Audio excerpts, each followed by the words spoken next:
Here's a quick recap of how macro events moved markets this week. First and foremost, we had the end to the US government shutdown, which has been the longest on record. This lasted over 40 days, and during this time, there was no economic data released. Initially, equities rallied on the news, with Nasdaq being up over 2% on the intraday. However, all of the gains were pretty much wiped out by the end of the week, and there's a few reasons for this. While the government was shut down, we were getting no macroeconomic data released. As a result, we don't know how the economic situation is holding up, as well as inflation.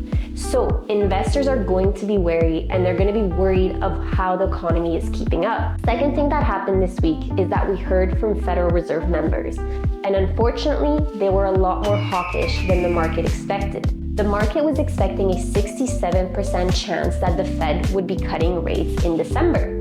However, after they heard from the Federal Reserve speakers, the probability dropped down to 46%. A combination of uncertainty from economic data, as well as the fact that the Federal Reserve is not ready to cut rates, those two things together meant a lot of volatility and ultimately more downside throughout the week. Next week is going to be very, very important because we have NVIDIA earnings on Wednesday after the close. If their earnings don't meet expectations, we will likely see a massive sell-off. Now, personally, I won't be trading much in the beginning of the week until I see NVIDIA earnings and until I see how investors are reacting to those earnings. Now, lastly, I'll quickly go over my personal trades of the week.